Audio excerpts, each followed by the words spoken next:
Bonjour à toutes, on se retrouve aujourd'hui pour une vidéo spéciale maquillage de mariée avec une invitée surprise. Mon amie Julie a bien accepté que je partage avec vous le maquillage que j'ai réalisé sur elle le jour de son mariage. Si vous me suivez depuis un moment, vous savez que début janvier, mon amie Julie m'a demandé si ça me ferait plaisir de la maquiller le jour de son mariage qui a eu lieu fin août au Portugal. Responsabilité que j'ai acceptée après avoir réalisé plusieurs essais et elle avait partagé avec moi une photo d'inspiration. C'est quelque chose que je vous recommande si quelqu'un vous maquille le jour de votre mariage, que ce soit une professionnelle ou une amie, partagez avec elle une photo d'inspiration, qu'elle sache vers où vous voulez aller. Moi ça m'a bien aidé pour maquiller Julie.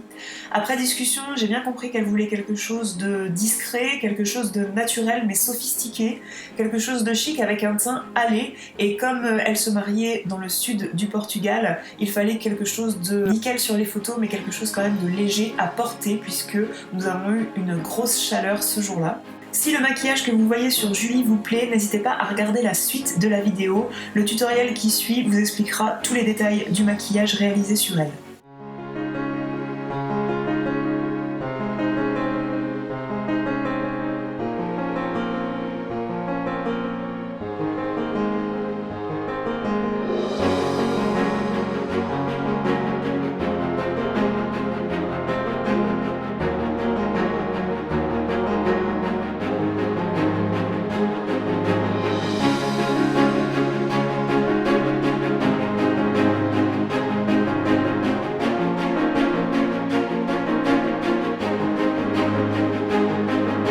J'ai commencé par le maquillage des yeux en appliquant une base de fard à paupières, celle de chez NARS qui avait fait l'objet d'un article sur mon blog.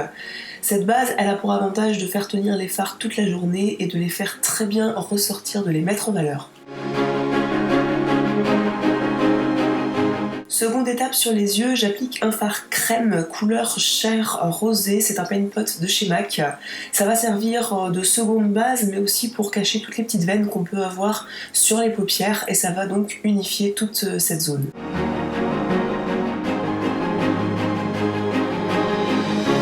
J'applique ensuite sur toute la paupière mobile de Julie le pigment Naked de chez MAC Cosmetics toujours.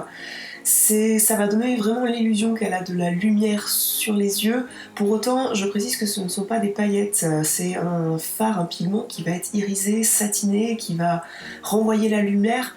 Mais les paillettes, il faut savoir que c'est pas très flatteur sous les flashs des photos, donc c'est à éviter le jour de son mariage.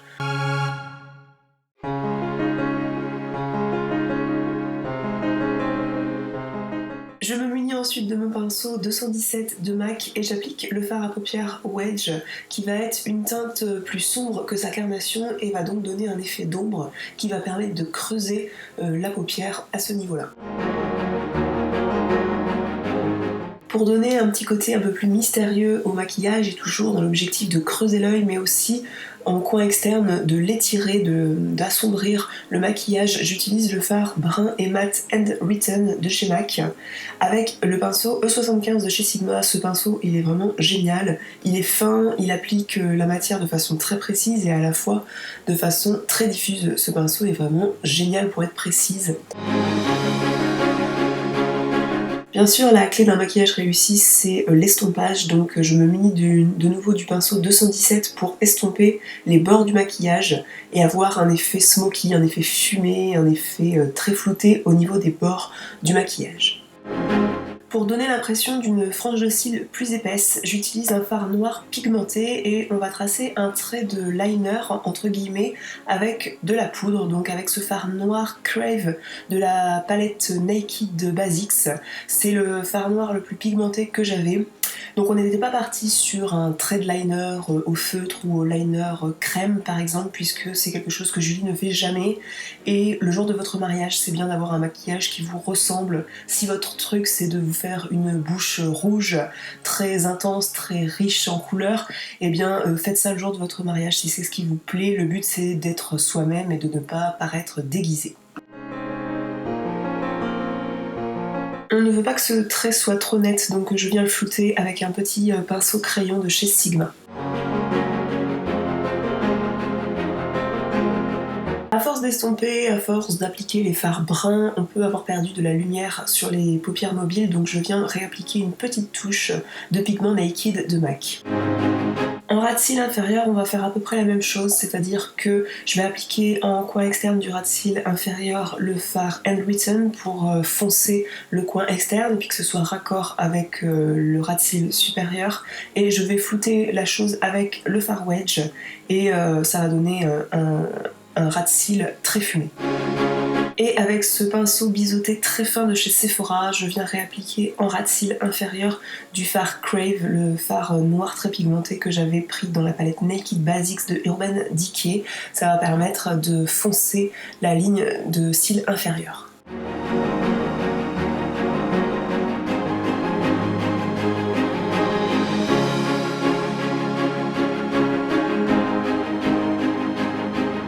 Le maquillage des yeux n'est pas tout à fait fini, mais on va entamer le maquillage du teint et on va commencer par appliquer une base. Et on a choisi celle de Laura Mercier qui est une base légèrement hydratante qui va permettre au fond de teint de tenir encore plus longtemps et également ça va permettre de lisser les pores et les traits de la peau.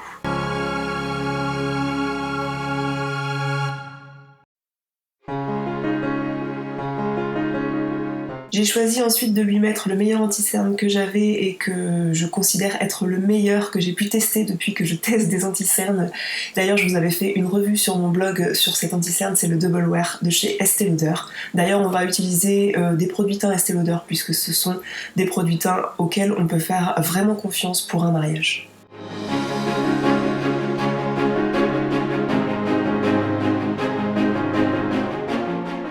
Pour corriger les rougeurs, il est d'usage de mettre un correcteur vert, c'est ce qui va être complémentaire du rouge.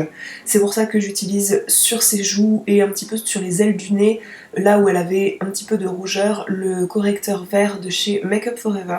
Il n'est pas nécessaire de l'appliquer en grande quantité, c'est juste une toute petite touche pour venir flouter les rougeurs, pour venir les estomper.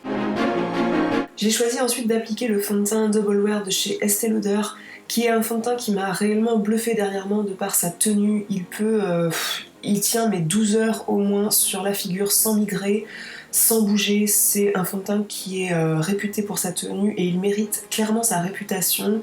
J'ai appliqué la teinte Sand sur le visage de Julie et c'est une teinte qui matchait très bien avec sa couleur de peau. J'ai observé son teint tout au long de la soirée et clairement ça n'avait pas bougé d'un poil, donc j'étais vraiment contente d'avoir utilisé ce fond de teint sur elle. Je l'applique avec la partie bombée de mon Beauty Blender. Cette éponge, c'est un outil qui va donner le résultat le plus flawless possible parce que ça va créer réellement aucune démarcation. Ce fond de teint, il a en plus un effet peau nue comme vous pouvez le voir, il n'y a pas d'effet de masque, de surépaisseur, de plâtre.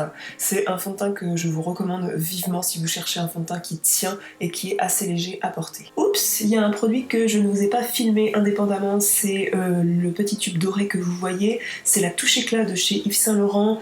Ça va permettre d'ajouter de la lumière au teint de Julie, là où on aurait naturellement de la lumière sous le dessous de l'œil, sur le front et également sur le menton. Pour fixer les produits teints liquides que j'ai mis juste avant, je vais appliquer une poudre sur la zone T de Julie afin également de la matifier. J'ai choisi la poudre universelle compacte de chez Chanel, c'est une poudre qui est très fine, elle va être du coup très discrète et c'est un produit que je vais mettre en grande quantité puisqu'il prévoyait une grosse chaleur, donc l'effet poudré est vraiment pas resté très longtemps, donc je pouvais y aller niveau poudre. Comme vous voyez, on applique beaucoup de produits, mais chacun des produits, notamment les produits liquides, je les ai appliqués en petite quantité. Le tout est d'appliquer pas mal de produits qui vont permettre de structurer les reliefs du visage, mais de les appliquer en petite quantité pour que ce soit pas trop lourd à porter, que ce soit pas inconfortable tout au long de la soirée avec un climat très chaud comme il y a eu. Je suis ensuite passée au maquillage des sourcils avec mon produit chouchou pour les sourcils de chez Anastasia Beverly Hills, c'est la Brow Powder Duo que je lui avais commandé en version blonde. Elle n'a pas les poils de sourcils fournis, ils étaient très bien dessinés, mais le peu d'endroits où ils peuvent être clairsemés, le fait de combler les tout petits trous qu'il peut y avoir, ça peut vraiment permettre de structurer le regard. Les sourcils, c'est hyper important pour cadrer les yeux et du coup je trouvais ça vraiment important dans ce maquillage là. Hors caméra, je lui ai appliqué appliqué le gel à sourcils de chez Anastasia qui est transparent et qui va venir laquer les sourcils en quelque sorte, ce qui va permettre que le maquillage des sourcils tienne. Pour que le maquillage des sourcils ait un rendu nickel, j'applique ce fard Cher qui est le fard brûlé de MAC sur l'arcade sourcilière. À mon humble avis, l'étape à ne pas louper côté maquillage des yeux, c'est l'étape du recourbe-cils. Ça va vraiment permettre d'ouvrir le regard avant la pose du mascara. J'ai ensuite appliqué le mascara Better Than Sex en version waterproof. Je vous ai fait une revue dernièrement sur mon blog sur ce mascara. Il est vraiment très bien pour bien tenir la courbure des cils et c'est le côté waterproof je pense qui permet cela, et je pense que même si j'ai pas filmé cette étape recourbe-cils mascara, vous voyez vraiment la différence avant-après sur les cils de Julie.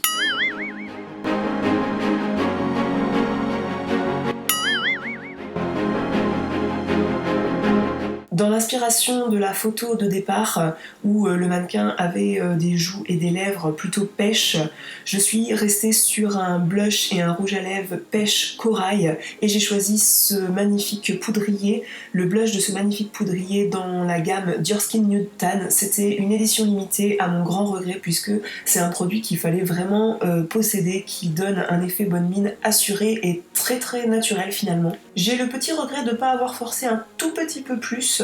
Je pense que j'aurais pu mettre un tout petit peu plus de blush, ça aurait pas fait défaut, ça aurait pas fait trop, parce que on peut forcer au début, puisque en tant que mariée on va faire pas mal de bises tout au long de la journée, donc vous pouvez forcer un petit peu sur le blush. J'ai entrepris un léger contouring, mais vraiment léger, avec le fard Sculpt de MAC.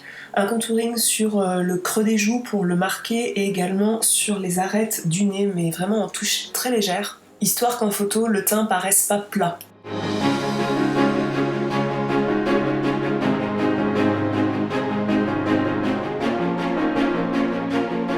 Dans l'objectif d'avoir une bonne mine de ce teint hâlé qu'elle désirait en ayant vu cette photo de départ, j'ai appliqué ce bronzer de la palette Contour Kit de Anastasia Beverly Hills.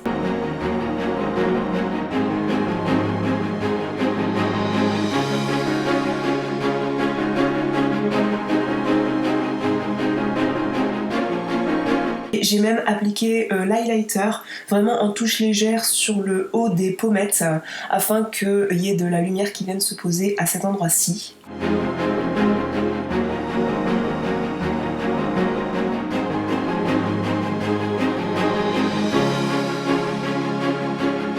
Et on a fini tout ça par un baume à lèvres qui était en quelque sorte une base de rouge à lèvres de chez Clarins, puis un rouge à lèvres pêche. J'ai choisi le Genuine Glow en teinte Peach Chicken de chez Estée Lauder. L'idée étant aussi d'avoir quelque chose qui s'estomperait très proprement tout au long de la journée.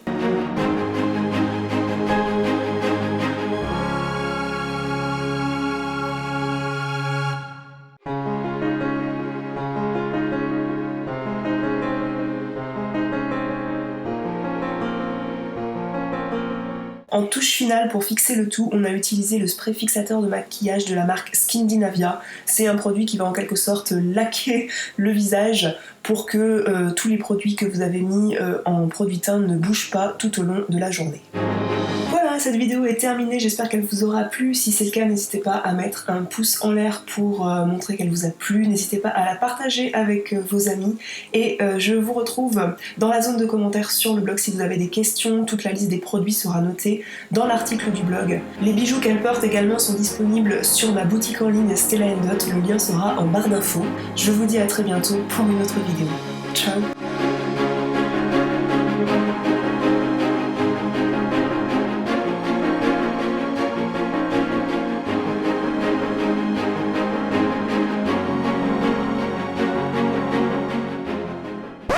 Grosse relou aujourd'hui, je suis désolée.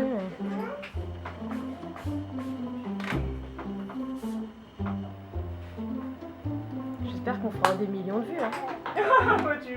Baisse un coup le décolleté, à mon avis, ça va marcher bien. Justement, là sur la vidéo, on va croire que je suis à poil parce qu'on voit pas mon débardeur.